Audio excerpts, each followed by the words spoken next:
Oh, whenever I get or see a tweet like this, I'm probably just like you. I get incredibly excited because it means good news is on the way. We are trained now. We know once we see the Patty Gasso Go Boomer tweet, we all know that good news is on the way. And that's what happened on Monday night as we found out that Go Boomer tweet, who that was in reference to.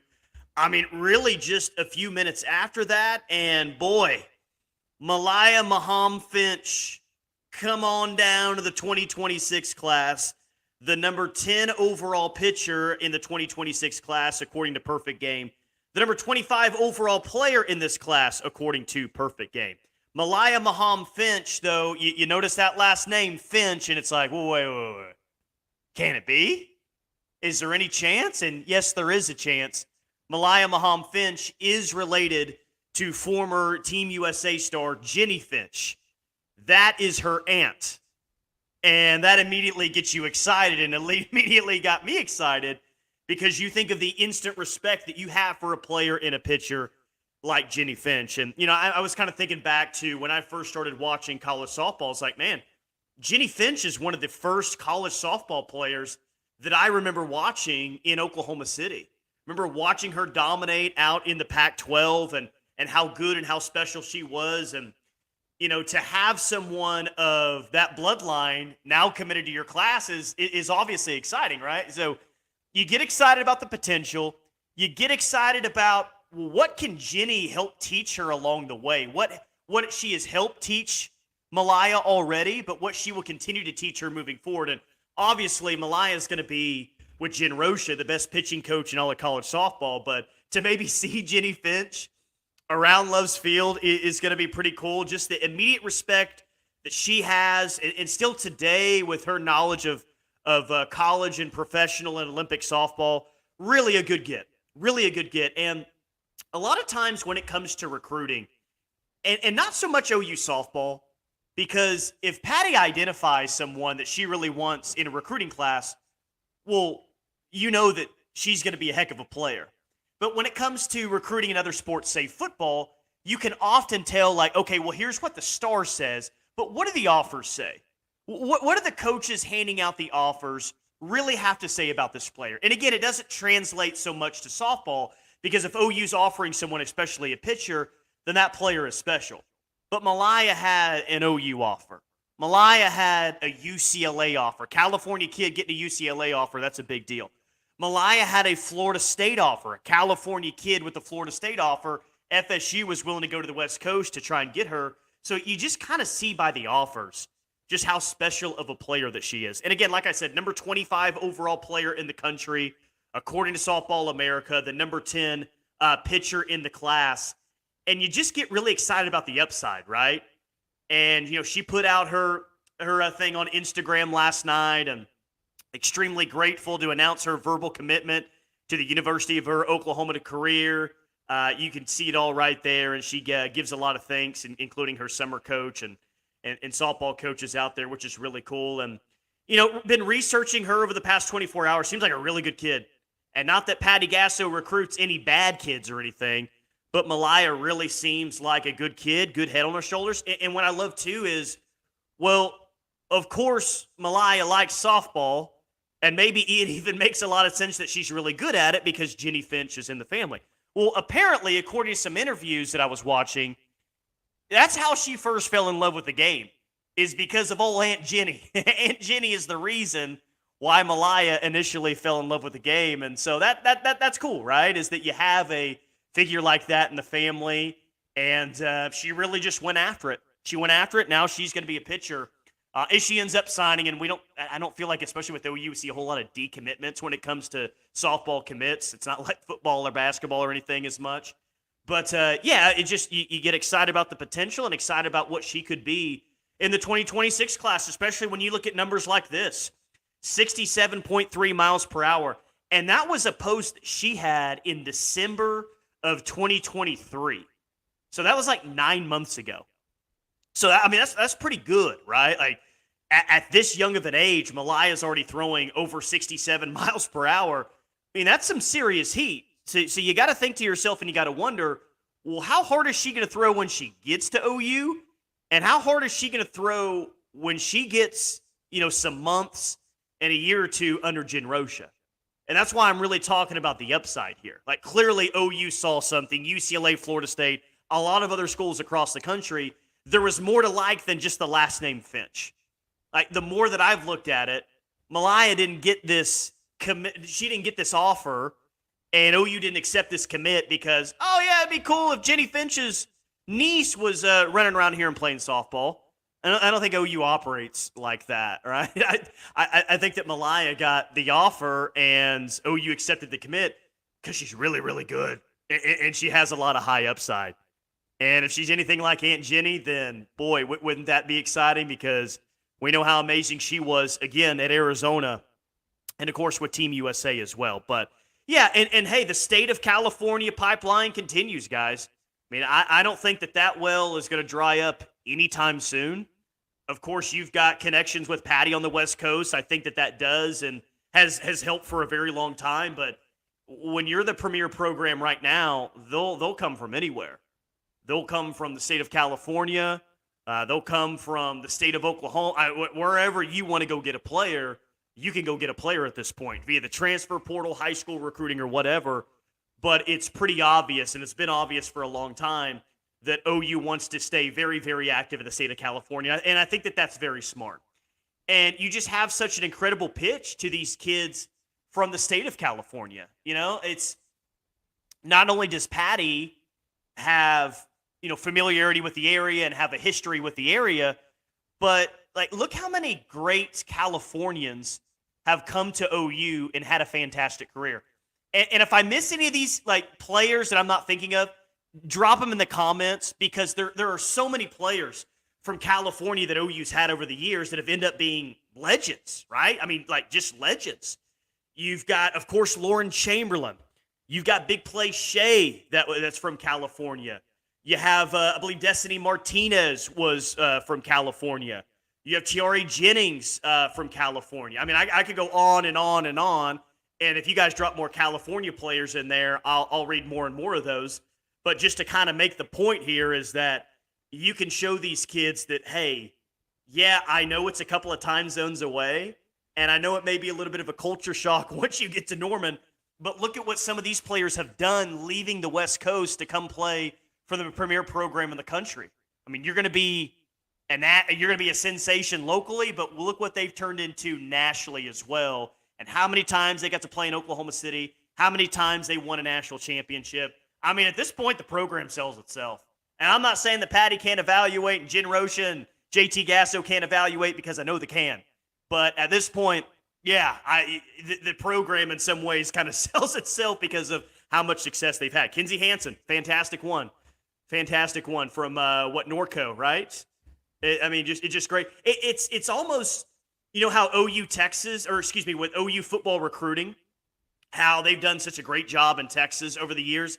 It's like that with OU softball, but with California kids, which is, there's so much talent in the state of California. Of course, the Bat Busters are out there. So many other great club teams. Yeah, look at that. I ask and you guys deliver.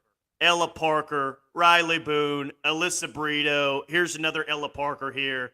Yeah, you guys are on it tonight. Which, by the way, that player right there, I know she was good last year. You know she was good last year.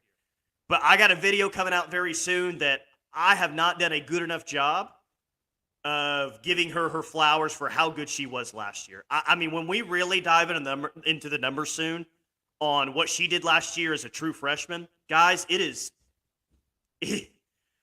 I'm not going to try to build her up too much in like what this career could look like for Ella Parker, but oh my gosh, when you go back and look at the numbers and the fact that she led the team in stolen bases last year, who realizes that? I know I've said that once or twice in the past couple of months, but she led the team in stolen bases last year, and she hit the ball like crazy. And yeah, Boone is from Oklahoma, by the way. Yeah, let's see.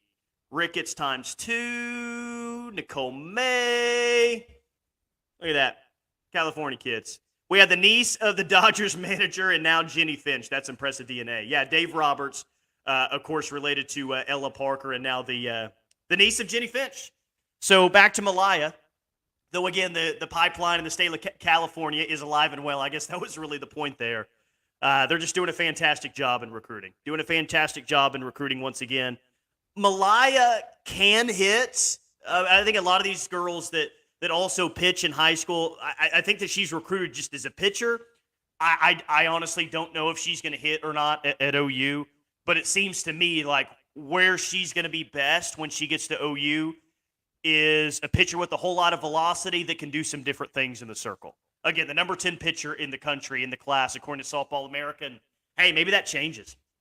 Maybe that changes if they re-rank their rankings, if they kind of redo the 2026 class, then maybe she ranks even higher than that. But one to be excited about for sure. One that's going to come in with a lot of hype and some storylines there. And who knows? Maybe we can get Jennie Finch on the show at some point. I think that would be really cool.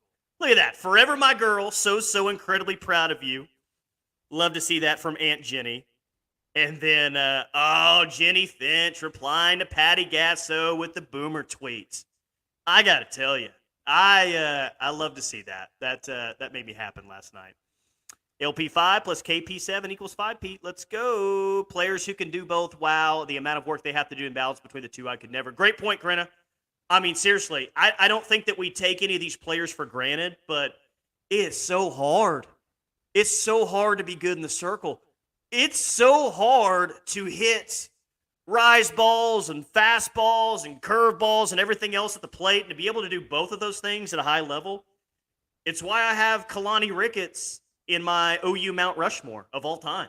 Because she could do both, and she could do both at a very high level. Best two-way player ever. Not the only great two-way player ever, but Kalani Ricketts on my Mount Rushmore. I think she's fantastic, and it's so incredibly difficult to do. Okay, what did we all think of the unveiling of the Patty Gasso statue on Friday? What did we think? Whoa, Peyton, thank you very much. I appreciate that very much. Thank you.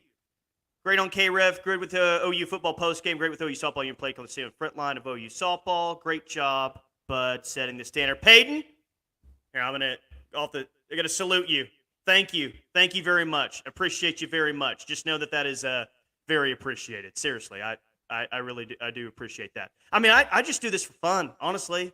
And I appreciate that, but I just like coming in here on a Tuesday night, 8 o'clock, just chatting softball with you. And we've already got a ton of people in the chat already, and I encourage comments. Like, throw in the comments. You got thoughts on this team or an opinion on this team? Heck, even a concern or a worry about this team. Let's talk about it, because here's the thing. We're all going to get through this season together. Good, bad, it's probably going to be good. I think they're going to be really good again. I almost say that like it's an unpopular opinion, but I think they're going to be really good again, guys. Just look at this freshman class and transfer portal players and everything else. I think that they're going to be right there at the top once again and right there in the preseason top 3. But I'm going to be going live like probably after every single SEC game, but certainly every single weekend. And we'll be doing live shows for the Battle Series, which is going to get started next month in October, around a month. So hope you'll join me for a little post game for the Battle Series as well. Back to the question. What did you guys think about the statue? Do you think it was well done? Do you think it could have been better? I mean, just that picture right there is pretty darn cool. There's gate 1 right when you walk into Love's Field, and there's the goat herself standing right in front of the entrance. I mean, it is Patty's Palace. I know they call it Love's Field, but it is Patty's Palace, and it's just awesome that's going to be the first thing you see when you walk up as a fan, and that's one of the things that you're going to see as an opposing team. Imagine that, by the way. Imagine if who's coming in this year? South Carolina's coming in this year. Tennessee's coming in this year. Texas is coming in this year. Imagine Mike White walking through the gates right there and seeing Patty the GOAT as he walks in. You don't think that's a little bit of intimidation? Like, I think it looks cool, and I think she deserves it. I think she's the greatest coach in college softball history for multiple reasons. I did a video on that, but just to be short with it, nobody's helped fuel the growth of the sport like she has.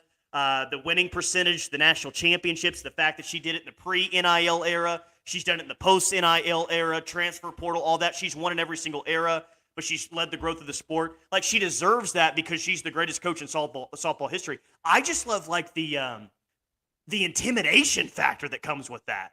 Because, like, you immediately know, oh, crap, we got to go against Patty Gasso today. We got to go against a Patty Gasso team.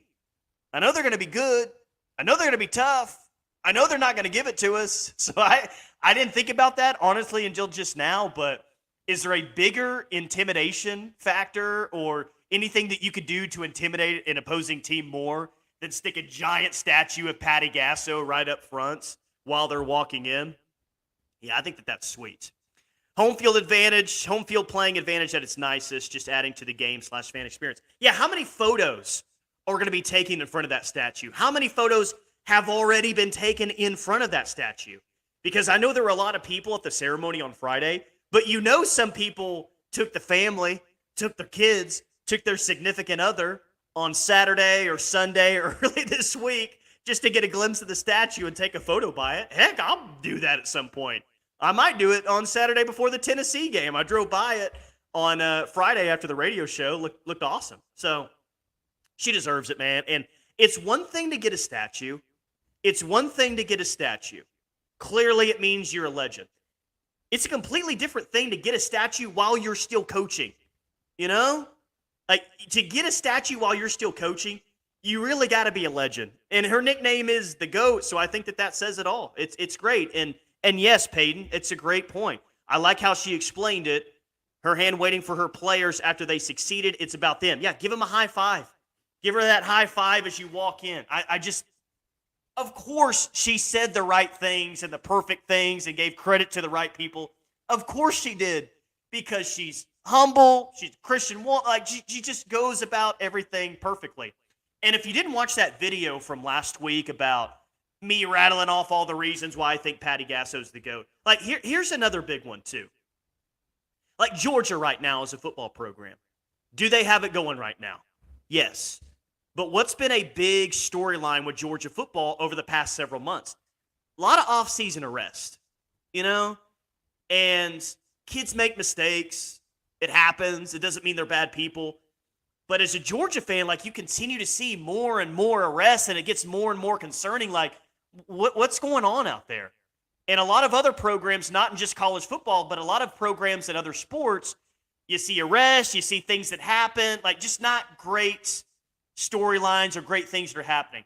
Really, the point is that Patty wins at a high level, Patty wins at the highest level, but you as a fan, and I want you to ask yourself this now, like, how proud of you, though, are you to be an OU softball fan with the way that the coach conducts herself, with the way that the team conducts itself? You know what I mean? Like, you don't hear about OU getting in trouble. You don't hear about off-field arrests. You don't hear about terrible attitude or anything like that. And guess what? If there is someone that has an attitude issue, probably in the transfer portal and probably playing for someone else the next year, that is not allowed to fly. So it's very easy to root for this program. It's why I still don't understand. I guess I do understand the hate. It's like, guys, if you just took a minute to really learn about these girls, learn about these kids, and learn about these coaches, how could you not love this team? Because they represent, like, they are, to me, the shining example of collegiate sports in any sport today. The way they conduct themselves, the way that they go about things. I mean, people say them, call the coach a cheater, and they just kind of smile and turn the other cheek and do their thing. I don't know. I'm incredibly proud of what this program continues to do on a year-in, year-out basis. Not once has an Oklahoma softball player caused any problems, not once. I mean, you just never hear about it. You never hear about it. It's really cool. So, glad Patty got her statue. I know that she's willing to give credit to everyone else. That's the type of person that she is, but she's the GOAT for many reasons. She is the GOAT for many reasons, and you got to love just what this program represents and what it's all about. Speaking of Patty Gasso, $1.9 million in 2025. $1.9 million. And JT and Jen Rocha getting paid as well. $1.9 million, and she's going to make $2 million as a head college softball coach the next year. I had like two immediate takeaways when I saw that Friday right before the statue ceremony. takeaway number one was like, hey, I'm incredibly happy for Patty. She's been making some good money here recently, but 1.9 million and then 2 million the following year. Heck yeah, Patty, let's go. And JT and Jen Rosha, congratulations on the payday you're getting as well. But then my mind immediately shifted to, and this goes back as to why I think that she's the GOAT.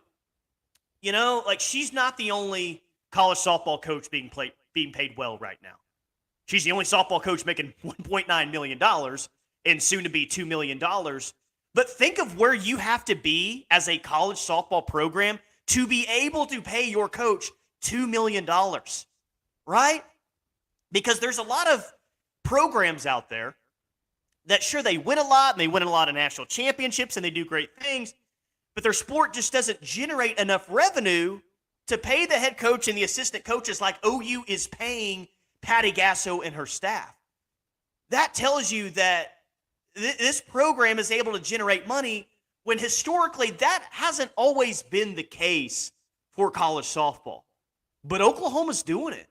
And Oklahoma has led the way in other sports as well, starting to help generate some money when it comes to the sport too, by packing out stadiums and, you know, people buying a pair. I mean, just everything that goes into it, ticket sales. I mean, just kind of everything. It really stuck with me more than anything else. Like, dang, I know you want to keep Patty. I don't think she's going anywhere. I know that you want to treat her well and compensate her for what she's worth, but $2 million, like you got to be in a spot financially to be able to pay a softball coach $2 million. And that's awesome. That's incredible. That's really cool that OU is in that spot where they can pay that coach that much money.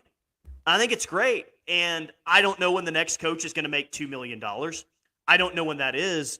But whoever that coach is going to have to thank Patty Gasso and OU softball, because it's going to happen at some point, because this sport is going up, up, up, up, up. I don't think it's going the other way. And OU and Patty have led the way on that. And I just love that. Got to make a lot of money to pay a lot of money. And it looks like that's what's going on at OU right now. Pretty cool. Patty will retire after 2028 at the latest. I hope she stays around forever. Her contract did not get extended past 2028 with the latest raise. Yeah, that's why I never thought, and I think we had this conversation in the offseason, like some were throwing out during the Women's College World Series, like, well, maybe she walks away after they win another national championship. I'm like, no chance she walks away after this title. She wants the challenge of the SEC. This is a new challenge. Patty Gasso loves a challenge. This staff, this program loves a challenge. The SEC is a new challenge, and she's looking forward to that. And I think she's looking forward, too, to rolling her sleeves up a little bit. We got a younger team this year. We got to replace some legends. Like, let's go. Like, Patty digs that. That's in some situations, some coaches would dread that. Patty's like, let's go. She's ready. She's ready. Is she ever going to retire? LOL. I don't want her to, but just putting it out there. I hope not. I think JT maybe is your next head coach when that happens. I think he'll do a good job, but just feels like Patty Gasso is the face of college softball right now, you know?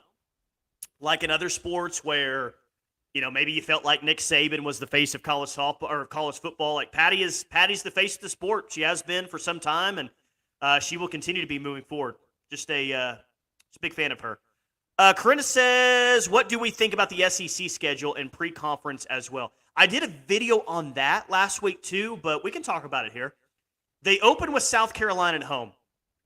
And South Carolina traditionally has not been one of the better softball programs in the SEC. I got to say, and I said this last week, I was a little surprised that South Carolina is your first ever SEC series. I thought that you might roll in with, you know, Florida or Bama or Tennessee, who you get at home this year. I thought that might be the case, but South Carolina at home. So at least in your first ever SEC series, you do get to play that one in Norman, which I think will be really cool. But I'd be lying if I say that, not that I'm disappointed, I just thought that they would use OU's first SEC series as an opportunity to say, bam, welcome to the league. Here's a marquee series. Let's see what you got.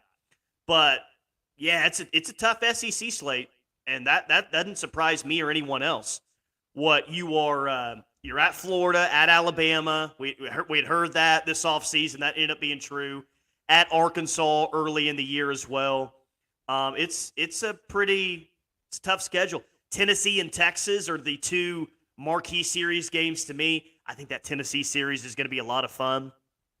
And you know that Texas series is going to have a lot of drama with it towards the tail end of the year. So I'm excited. It was just cool to see, some actual names on the schedule and some actual dates on the schedule to see what that's going to look like when the season comes up. Unfortunately, we're still a bit of a ways out from getting to those games, but we got the Battle Series. The Battle Series is going to be really fun and really competitive, and I'm really interested to see what these freshmen do, what these transfer portal players do, because I think there's going to be a lot of movement.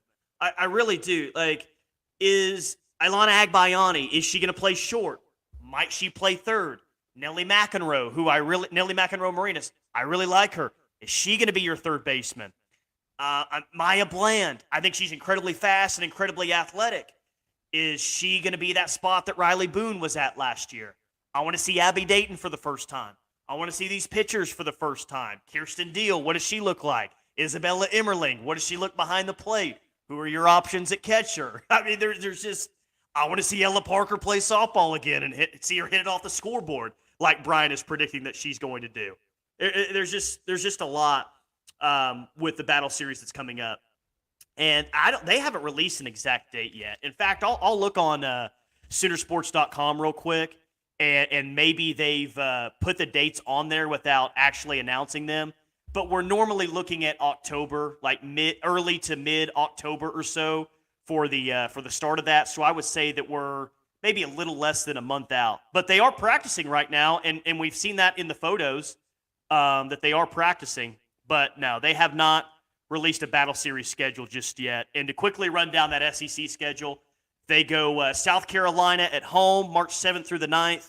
They're at Arkansas, at Missouri, and then Tennessee at home.